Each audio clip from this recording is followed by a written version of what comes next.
Good evening everyone, welcome back to the Learners Paradise official YouTube channel.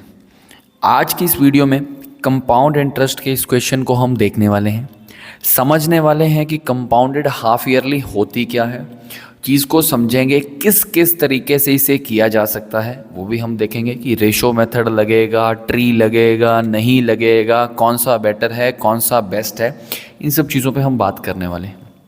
Question को शुरू करते हैं। How much will rupees 25,000 invested at compound interest amount to in 1 year at 4% per annum compounded half yearly? वो ये कह रहा है कि आपने कुछ 25,000 रुपये जो है ब्याज पे चढ़ाए, और ब्याज क्या है? Compound interest. कितनी देर के लिए? 1 साल के लिए। और रेट ऑफ इंटरेस्ट क्या है? 4% पर एनम। और कंपाउंडिंग क्या है? हाफ ईयरली कह सकते हैं, या हम क्या कह सकते हैं? 6 मंथली। अब समझो कि कंपाउंडेड हाफ ईयरली या 6 मंथली होता क्या है।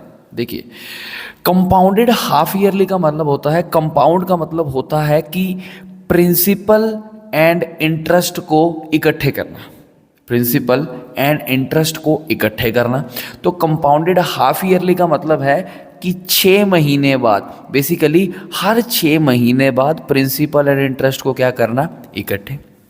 तो भाई, अगर 6 महीने बाद प्रिंसिपल और इंटरेस्ट को इकट्ठे करना है, इसके लिए हमें हर 6 महीने की क्या निकालनी पड़ती है? इंटरेस्ट। क्योंकि भाई, अगर 6 महीने आप पैसा यूज़ करते हो तो आप 6 महीने की ब्याज देते हो, अगर आप साल पैसा यूज़ करते हो तो साल की ब्याज देते हो।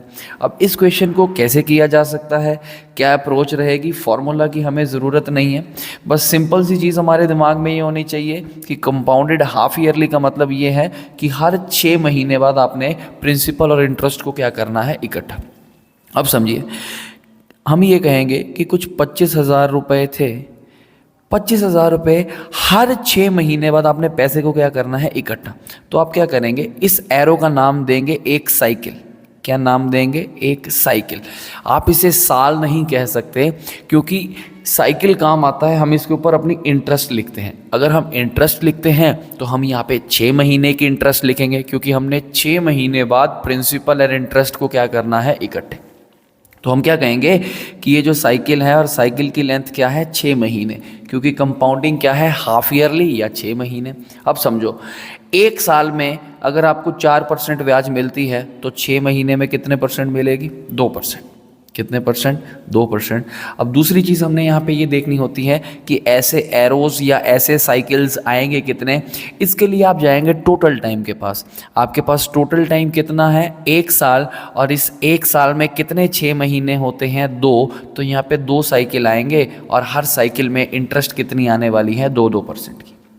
अब चाहो तो ट्री लगाओ, चाहो तो रेशो लगाओ। रेशो से इसे शुरू करते हैं। रेशो मेथड में हम देखेंगे कि जो 2% है, 2% की फ्रैक्शन वैल्यू होती है भाई 1/50, यानी कि 50 रुपये पे 1 रुपये की ब्याज आएगी। तो 50 रुपीज़ कितने हो जाएंगे? 51। 50 रुपीज़ कितने हो जाएंगे? 51। ये मैंने 2 बारी क्यों लिखा? क्योंकि यहाँ पे हमारे पास 2 साइकिल्स हैं। मैं यहाँ पे साल नहीं कहूँगा, हमारे पास 2 क्या हैं जी? साइकिल्स। तो 50 का स्क्वायर होता है हमारे पास 2500, और इसका होता है 2601। इट मीन्स कि अगर आप 2500 रुपये लगाते हैं तो 2 साल बाद कितना हो जाता है? 2601। बट आपने 2500 लगाए नहीं हैं, आपने कितने लगाए हैं? 25,000। तो 1 ज़ीरो यहाँ लगेगी, तो 1 ज़ीरो यहाँ लगेगी, आपकी अमाउंट आ जाएगी 26,010 रुपये, विच इज़ ऑप्शन सी। ये हो गया इस चीज़ को करने का पहला तरीका। अब दूसरा तरीका हमारे पास क्या होता है? ट्री। ट्री बनाते वक्त सिंपल सी चीज़ हमारे दिमाग में क्या रहनी चाहिए? आइए देखते हैं। हम पहले तो रखेंगे t=0, फिर हम रखेंगे t=1, फिर हम रखेंगे t=2। जहाँ पे t=1 हमारा रिप्रेजेंट करेगा फर्स्ट साइकिल को, और ये रिप्रेजेंट करेगा सेकंड साइकिल को। t=0 का मतलब आज आपने कुछ 25,000 रुपये ब्याज पे चढ़ाए। t=1 यानी कि पहले साइकिल में आपको क्या मिला? आपको 2% ब्याज मिली। तो आप यहाँ पे लिख भी लो 2% यहाँ पे, 2% यहाँ पे। अब बनाते हैं ट्री। पहले साइकिल में जो 2% ब्याज आएगी, सिंपल सा ये ध्यान रखना है कि जिस साइकिल पे खड़े हो उससे पहले जितनी भी एंट्रीज हैं सब पे क्या मिलने वाली है आपको ब्याज। अब 2% आपको पहले साइकिल में ब्याज मिलेगी इस पे, और इसका 1% होता है 250, 2% हो जाएगा कितना 500। अगले साइकिल में फिर आपको 2% ब्याज मिलनी है। एक चीज़ ध्यान में रखनी है कि जहाँ खड़े हो उससे पहले जितनी भी एंट्रीज है सब पे ब्याज मिलेगी। तो एक एंट्री थी 25,000 की, दूसरी थी 500 की। 25,000 का 2% लेंगे कितना आ जाएगा आपके पास 500 रुपये, और 500 का आप 2% लेंगे कितना आ जाएगा आपके पास 10 रुपये। इट मीन्स आपके पास 1,010 रुपये की क्या आ गई टोटल ब्याज। अमाउंट आपसे पूछा है तो 25,000 तो ये था ही था, प्लस हमारे पास क्या आ गया 1,010, तो आपका आंसर आ जाएगा 26,010 रुपये। क्या आ जाएगा 26,010 रुपये। तो क्वेश्चन को आप रेशियो से सोच सकते हैं, आप ट्री से सोच सकते हैं, या अगर आपको पता हो कि जब 2% के जो इंक्रीज़ 2 आते हैं तो नेट इंक्रीज़ आता है आपके पास 4.04% का, 4.04%। तो प्रिंसिपल का सीधा 4.04% निकाल सकते हैं, उसको प्रिंसिपल में ऐड कर सकते हैं, वो आपके पास क्या आ जाएगी अमाउंट। अब समझिए कि रेशो भी बढ़िया है, ट्री भी बढ़िया है। रेशो कहीं पे दिक्कत आती है तो वो कहाँ आती है, कई बार हमें स्क्वायर्स या क्यूब्स पता नहीं होते। अगर तो जिसको 51 का स्क्वायर पता है उसके लिए वेल एंड गुड है, जिसको नहीं पता वो चुपचाप कहाँ पे जा सकता है, ट्री। तो भाई ना आप रेशो पे डिपेंडेंट रह सकते, ना आप ट्री पे डिपेंडेंट रह सकते, पता दोनों होना चाहिए। और ये भी पता होना चाहिए कि कब रेशो लगाना है और कब ट्री लगाना है।